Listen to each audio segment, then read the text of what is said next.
month into this position, one issue that kept coming to me and became very apparent was the disrespect for the African. I knew it existed, I just didn't understand the depth and the profoundness of it.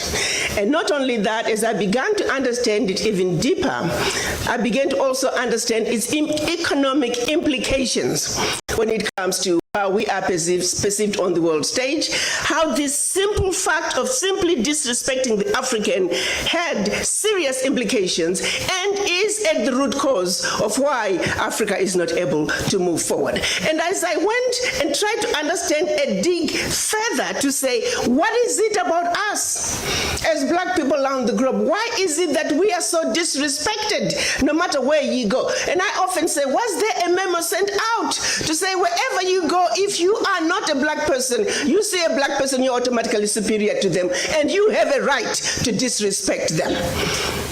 This memo did not miss anybody. It went to non-black people, but here's the real shocker.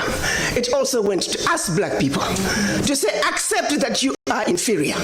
You automatically take an inferior position. And I'm going to have to tell you something that has become a realization that and this is where I am stuck as I try to understand, how did this message just go through and percolated so through? Now we are on automatic pilot. It's almost as if we had undergone a genetic mutation.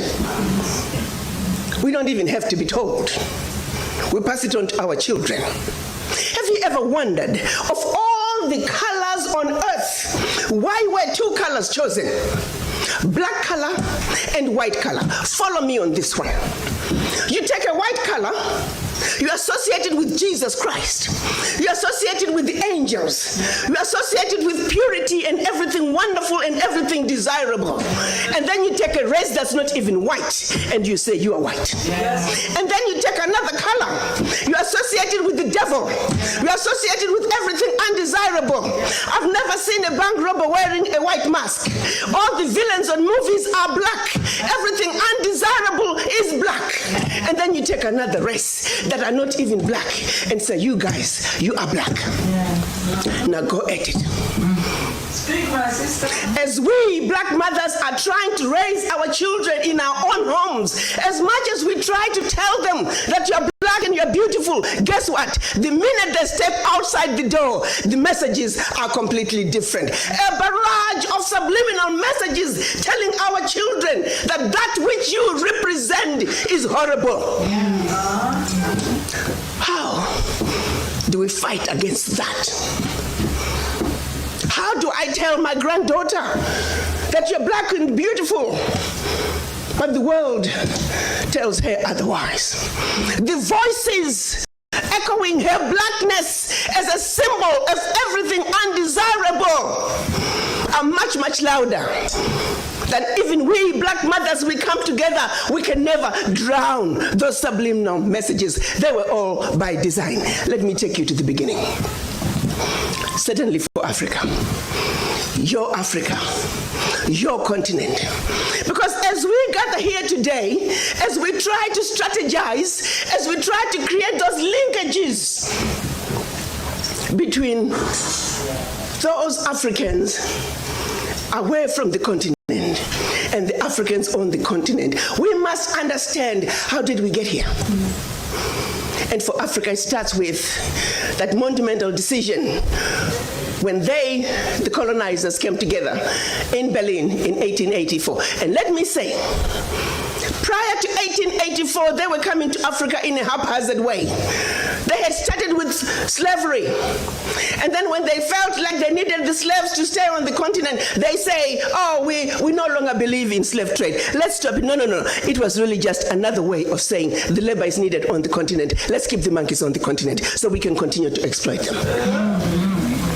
So 1884, they met in Berlin to organize themselves so they can effectively loot from the monkeys. They did not meet in Berlin to see to it that Africa would prosper. No. Let me repeat. The colonizers met in order to see to it that your Africa, our Africa, and her children, not only on the continent, are forever defeated and dominated. That was 135 years ago. The manner in which they did it, they took out the map of Africa while the Africans were sleeping, minding their own business. Started to chop up your continent into the tiny little countries that we see today. The bigger and more powerful a kingdom was, the more countries that came out of it. Not only more countries, but these countries were given to different colonizers who spoke different languages. Let me bring it home for a second.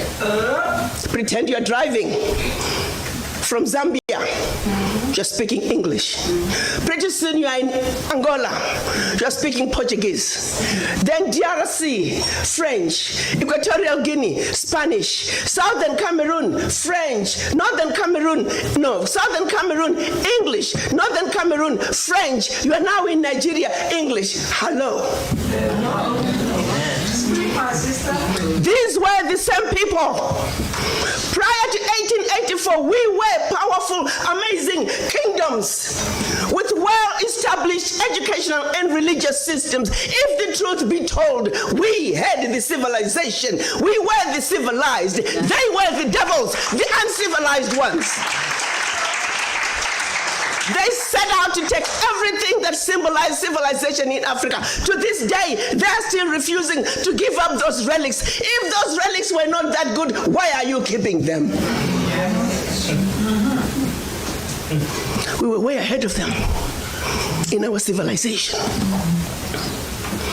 They set out to destroy us. And Berlin Conference put the nail on that coffin. So they gave Djibouti the same sovereignty as the United States. They gave Burundi the same sovereignty as China. They gave Togo. You see, the EU realizes individual little countries, they can't survive on the world stage. So they come together as the European Union. Now picture this now. So they cut up this Africa into the tiny little countries, small economies that could never survive on their own, but gave them the same sovereignty as the big boys. So that way, when the little bitty countries go to the world stage for the purposes of development and discussing trade, they're wannabe boxers who are being thrown into the heavyweight boxing ring every day. How do you put China in the same boxing ring with Eswatini?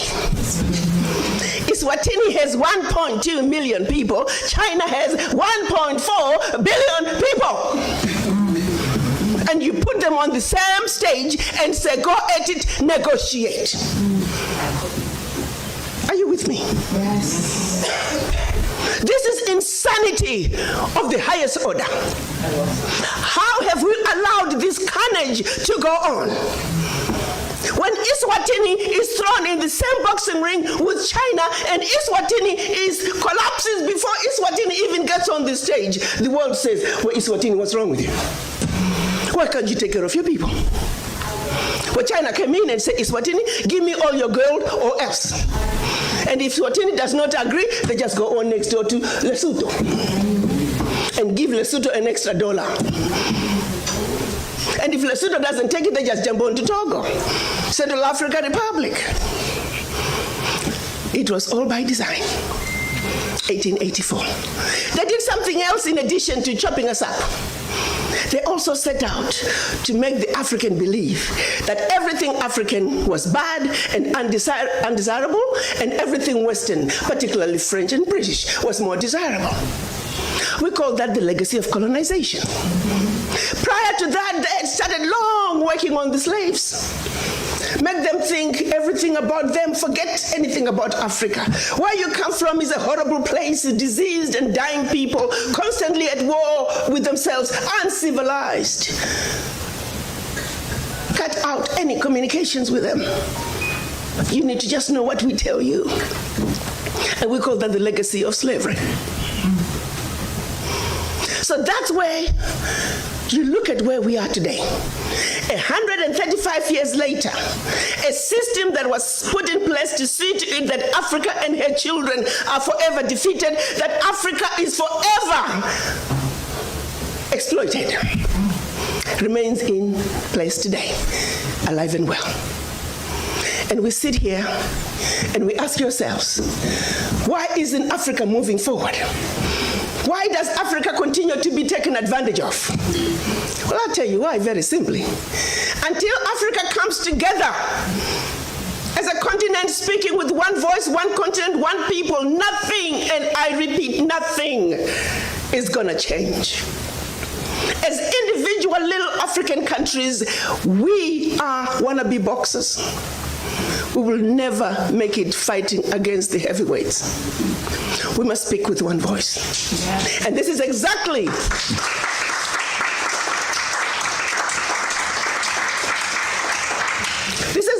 what our Pan-African leaders wanted to see happen in 1963 when they came together in Addis Ababa, Ethiopia. They clearly stated that Africa for the Africans at home and abroad, and that African Union was now.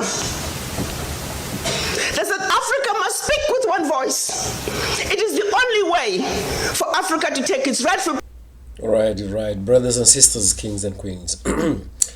I couldn't disagree, and I can't disagree with what Chihombori has already said. The truth is that the Africa is for the Africans, both home and diaspora, or maybe home and abroad.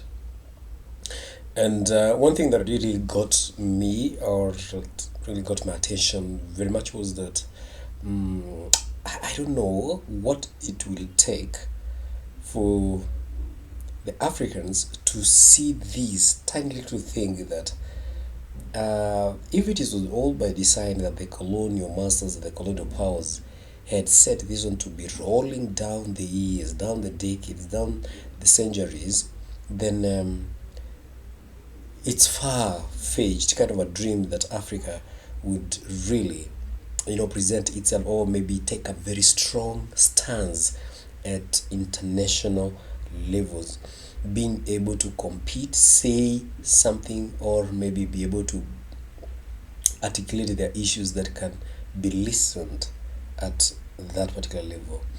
Until this notion of the different fragments, the 54 countries, until all these particular imaginary borders are removed, dealt away with, visa-free movement around, and one common visa or one common, a government, Africa as a country, not as a continent, because we are meant to think that you're big, but you're tiny, we're little. Think of those particular, Western countries. They have got their passports, they can move freely, they can crisscross they can do their businesses, and in fact they don't call themselves as a continent. They are United States. So which means that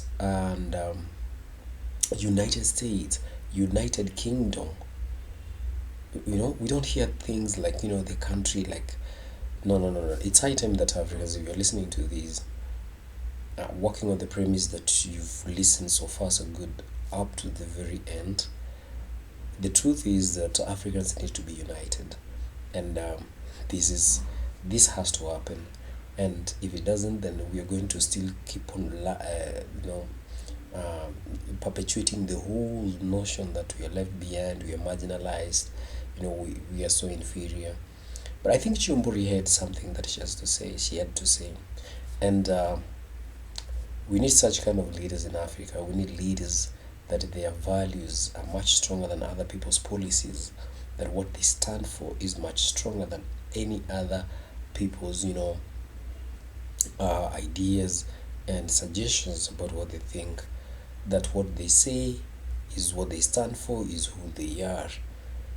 You've seen this one happening in Africa. There has been more deeper separateness there.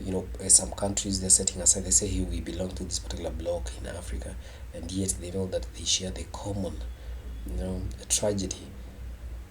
Africa, for Africa, both home, for Africans rather, for both home and abroad.